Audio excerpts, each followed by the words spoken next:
नमस्कार दोस्तों, मेरा नाम निपुन जोशी है और आज इस वीडियो के माध्यम से मैं आप लोगों के साथ एक नई प्लेलिस्ट पे चर्चा शुरू करने वाला हूं, जो कि होने वाली है कि अगर आप बहुत ही प्रिसाइज तरीके से अपने जीवन साथी के जो गुण हैं, जो क्वालिटीज़ हैं, अपनी चार्ट से, अपनी कुंडली से अगर पता करना चाहते हैं तो वो हम लोग किस तरीके से प्राप्त कर सकते हैं।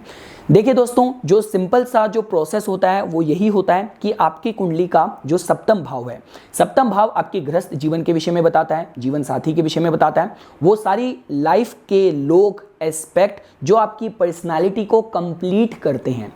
तो अब देखिए, जो 7th हाउस लॉर्ड जो ग्रह बनेगा वो आपके जीवन साथी के पर्सनालिटी के विषय में बताएगा। जिस भी भाव में आपका 7th हाउस लॉर्ड जाएगा वो एनवायरमेंट, वो वातावरण आप अपने गृहस्थ जीवन के साथ उसको जोड़ के देख सकते हैं। लेकिन इंपॉर्टेंट ये है दोस्तों कि देखिए, उस 7th हाउस लॉर्ड जो भी आपके ग्रह बनेंगे वो जिस राशि में होंगे, तो इसका मतलब उस भाव की जो सिग्निफिकेशन है, आप अपनी गृहस्थी को किस अप्रोच के साथ डील करते हैं। और अगर आप सूक्ष्म स्तर पे जाएंगे तो देखिए, ग्रह भी राशियों के पीछे से नक्षत्रों की ऊर्जा ही है जिसके माध्यम से हमें प्रभावित करते हैं।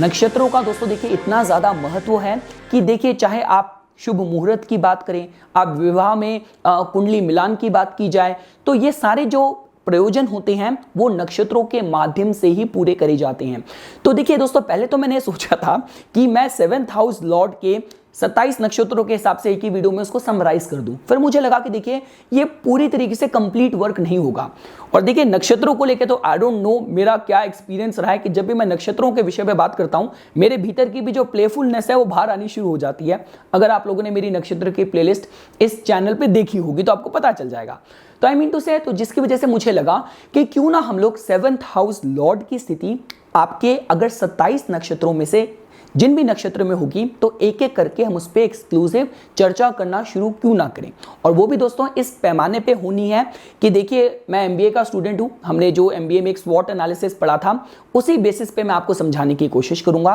कि आपका सप्तमेश ग्रह जो मर्जी भी हो, लेकिन वो जिस राशि में है और राशि के भीतर भी अगर अश्विनी नक्षत्र में है, तो उसको हम 4 स्केल पे समझने की कोशिश करेंगे कि आपके जीवन साथी का या ग्रहों का जो एनर्जी हमें बताएगी अश्विनी के माध्यम से, क्या स्ट्रेंथ हो सकती है, क्या मतलब आपकी वीकनेस हो सकती है आपके जीवन साथी की, उनके व्यक्तित्व में, क्या उनके एरिया ऑफ अपॉर्चुनिटी जहां पे आपका रिलेशन, आपका जो जीवन साथी है एक्सेल कर रहा हो सकता है, और लास्टली कौन से रेड फ्लैग एरिया हो सकते हैं, थ्रेटफुल सिचुएशन हो सकती है। बेसिस दिस नक्षत्र दोस्तों हम लोग समझने की कोशिश करेंगे।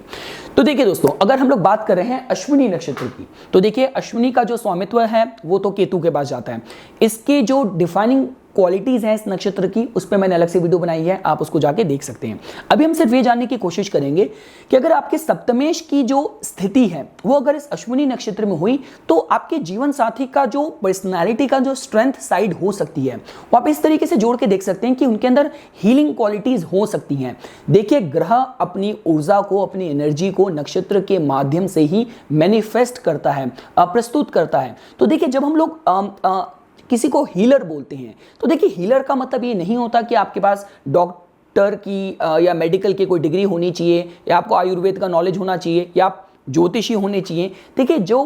कोई जिसके अंदर गिलिंग क्वालिटीज होती हैं, पावर होती हैं, उनका जो ऑरा, उनकी जो प्रेजेंस होती है वो बहुत डिस्ट्रेसिंग होती है, बहुत रिलैक्सिंग होती है। किसी भी गिवन सिचुएशन में किस तरीके के शब्दों का इस्तेमाल करना है, किस तरीके से किसी को कंसोल करना है, ये सारे गुण के भीतर होते हैं। तो इंपॉर्टेंट ये है कि आपका जो जीवन साथी होने वाला है उसके भीतर इस तरीके की हीलिंग क्वालिटीज हो सकती हैं। उनका जो स्वभाव है बहुत हेल्पफुल हो सकता है, बहुत ही मदद करने वाला स्वभाव हो, किसी को भी समस्या में देखेंगे उसकी मदद करने की कोशिश करेंगे।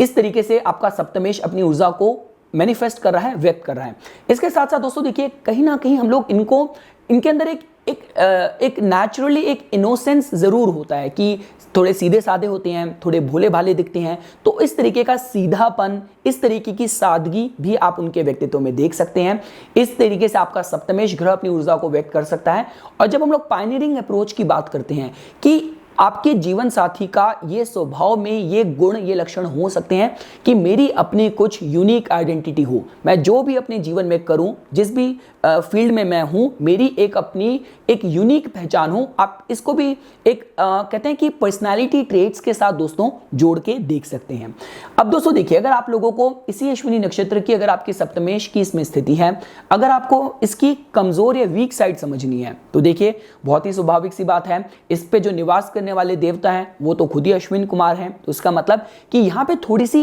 लैक ऑफ फोकस की एनर्जी जोड़ के देखी जा सकती है, थोड़ी सी रेस्टलेसनेस भी हो सकती है। और अगर सपोज कीजिए फॉर एग्जांपल आपके सप्तमेश ही अगर बुध ग्रह बन रहे हैं और वो अश्विनी में स्थित हुए, तब ये जो चंचलता है थोड़ी सी ज्यादा बढ़ सकती है। तो इस एरिया में आपको ध्यान रखने की जरूरत है। अब देखिए स्ट्रेंथ इनका जो एरिया है वो ये है कि इनके अंदर शो ऑफ की कोई ज्यादा क्वालिटीज गुण नहीं होते। इनका जो सेंस ऑफ ह्यूमर है बहुत अच्छा हो सकता है, लेकिन विद दैट सेड अगर आप इनको इंप्रेस करना चाहते हैं तो आपको थोड़ा सा चीजों की कमांड, चीजों की ग्रिप और स्टेबिलिटी वाले फैक्टर पे आपको ज्यादा कार्य करने की जरूरत है। अगर आपने ये पोर्शन अगर आपने अपने पार्टनर पे छोड़ा तो ऐसा हो सकता है कि उनकी जो लिटिल बिट चंचलता है वो रिलेशनशिप में इंपॉर्टेंट डिसीजन मेकिंग को नेगेटिव तरीके से प्रभावित कर सकती है। अब दोस्तों देखिए हम आगे बढ़ते हैं। अगर आपको एरिया ऑफ अपॉर्चुनिटी समझनी हो तो देखिए अश्विनी नक्षत्र के साथ खास बात यह होती है कि इसके अंदर ये क्वालिटीज होती हैं कि ग्रह अपनी यूथफुलनेस को, अपनी सादगी को लंबे समय तक बरकरार रख सकता है। तो इंपॉर्टेंट ये है कि जब हम लोग यूथफुलनेस की बात करते हैं तो चाहे तो वो पर्सनालिटी में, व्यक्तित्व में, फिजिकल ट्रेट्स के तौर पे भी अपने को व्यक्त कर सकती हैं। और ये इस तरीके की मानसिकता भी हो सकती है कि थोड़ी सी चंचलता हो, थोड़ा सा बचपना हो, जो यंग जो एज ग्रुप के लोगों के जो हैबिट्स होती हैं, जो उनके शौक होते हैं, इस तरीके की हॉबीज, इस तरीके की एक्टिविटीज में आपका जीवन साथी रुचि ले, इंटरेस्ट ले, तो ये भी आप दोस्तों इसकी एक एरिया ऑफ अपॉर्चुनिटी की तरह या best area of glow of shine की तरह आप जोड़ के देख सकते हैं। एंड लास्ट दोस्तों देखिए, अगर आप लोगों को इस नक्षत्र से रिलेटेड अगर आपकी सप्तमेश की यहां पे स्थिति है और आपको एक थ्रेटफुल सिचुएशन के तौर पे इसको समझना हो तो काफी बार दोस्तों इस तरीके से जोड़ के देखा जाता है कि देखिए